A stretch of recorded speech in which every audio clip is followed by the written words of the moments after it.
Hello friends, ഇന്ന് നമ്മളൊരു chicken biryani എങ്ങനെ ഉണ്ടാക്കാമെന്ന് നോക്കാം. ആദ്യം നമ്മൾ ചിക്കൻ പൊരിച്ചിട്ടാണ് ഉണ്ടാക്കുന്നത്. ചിക്കൻ പൊരിക്കാൻ വെളുത്തുള്ളി, ഇഞ്ചി, മുളക് പൊടി, മഞ്ഞൾപ്പൊടി, ഉപ്പ്, ചിക്കൻ മസാല ഇവയെല്ലാം ഇട്ട് മിക്സ് ചെയ്ത് നമ്മൾ ചിക്കൻ പൊരിച്ച് വെക്കുക. ഫസ്റ്റ് ചിക്കൻ പൊരിക്കുക. അതിനുശേഷം നമ്മളതൊരു പാത്രം എടുത്തു അടുപ്പിൽ വെച്ചു. അതിൽ ഓയിലും നെയ്യും മിക്സ് ചെയ്യുക. ഇനി ഇത് ചൂടായി വന്നിട്ടുണ്ട്. ഇനി ഇതിലേക്ക് കുറച്ച് ഉള്ളി ഇട്ട് മൊരിയിച്ചെടുക്കാം. ഉള്ളി മൊരിഞ്ഞ് ആയിട്ടുണ്ട്. ഇനി അതിലേക്ക് നമ്മൾ കുറച്ച് അണ്ടിപ്പരിപ്പ് മുന്തിരി ഇട്ട് കൊടുക്കുക. എന്നിട്ട് ഇവയെല്ലാം മാറ്റി വെക്കാം. ഇനി ഇതിലേക്ക് ബാക്കി നമ്മൾ അരിഞ്ഞു വെച്ച ഉള്ളി ഇട്ട് നന്നായിട്ട് വഴറ്റിയെടുക്കുക. അതിൽ ഉപ്പും മഞ്ഞൾപ്പൊടിയും ചേർത്ത് നന്നായിട്ട് വഴറ്റിയെടുക്കുക. പിന്നെ നമ്മൾ തക്കാളി ചേർത്തു, അതും വഴറ്റിയെടുത്തു. പച്ചമുളക് അരച്ചത് ചേർത്ത് കൊടുക്കുക. ഇഞ്ചി വെളുത്തുള്ളി പേസ്റ്റ് നന്നായി മിക്സ് ചെയ്യുക. ശേഷം കുരുമുളക് പൊടി ഇട്ട് കൊടുക്കുക. പിന്നെ ബിരിയാണി മസാല,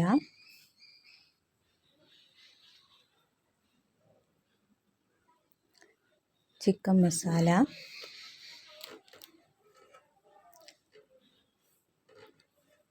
ആവശ്യത്തിന് വേണ്ട തൈര് ഒഴിച്ച് കൊടുക്കുക.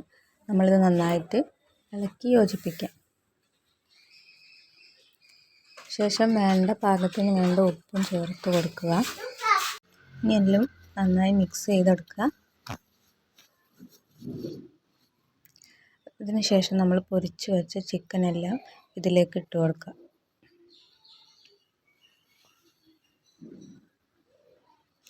എല്ലാം കൂടി നന്നായി യോജിപ്പിച്ച് എടുക്കുക. അതിനുശേഷം കുറച്ച് വെള്ളം ഒഴിച്ച് കൊടുക്കുക.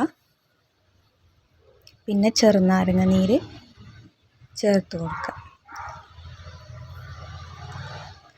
മല്ലിച്ചപ്പ്,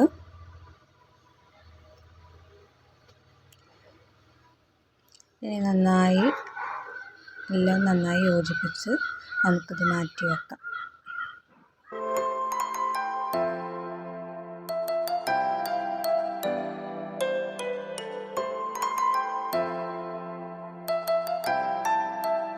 ഇനി നമ്മളിത് തീയിൽ നിന്ന് ഇറക്കി വെച്ചിട്ടുണ്ട് കേട്ടോ. ഇനി നമുക്ക് റൈസ് ഉണ്ടാക്കാം.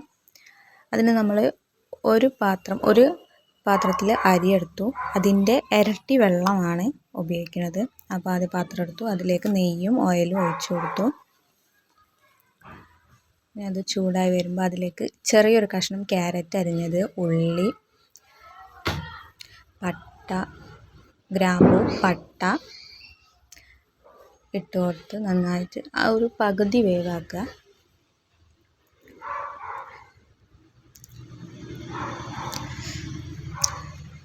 അത് വെന്ത് വരുമ്പോൾ നമ്മൾ അതിലേക്ക് ഈ അരിയുടെ ഇരട്ടി വെള്ളം ഒഴിച്ച് കൊടുക്കുക. അപ്പോൾ ഒരു പാത്രം അരിയാണെങ്കിൽ 2 പാത്രം വെള്ളം ഒഴിച്ച് കൊടുക്കുക.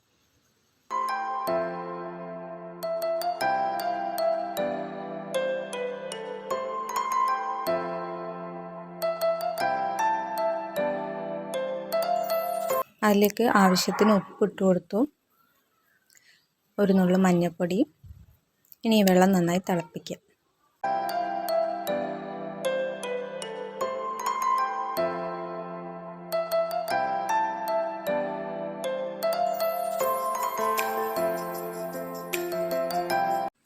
വെള്ളം നന്നായി തിളച്ചിട്ടുണ്ട്.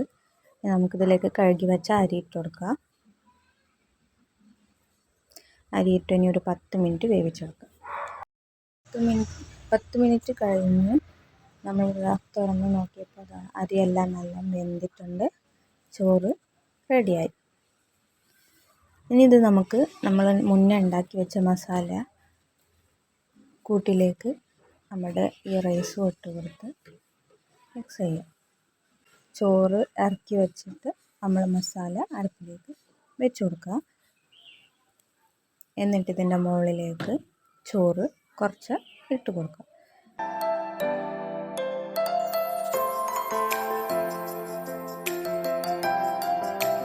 കുറച്ച് ചോറ് ഇട്ടതിന് ശേഷം നമ്മൾ മുന്നേ ഉണ്ടാക്കി വെച്ച ഉള്ളിയും അണ്ടിപ്പരിപ്പും മുന്തിരിയും അതിലേക്ക് കുറച്ച് മല്ലിയിലയും കൂടെ മിക്സ് ചെയ്ത് അതൊന്ന് വിതറി കൊടുക്കുക.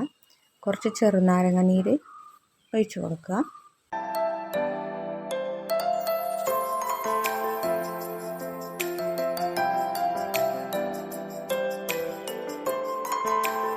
ശേഷം പിന്നെയും അല്പം ചോറിട്ട് കൊടുക്കുക.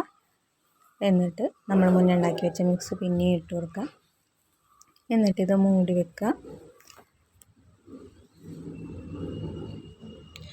ഒരു വെയിറ്റും നമ്മളിതിൻ്റെ മുകളിൽ വെച്ചിട്ടുണ്ട്. നമ്മുടെ ബിരിയാണി റെഡിയായി.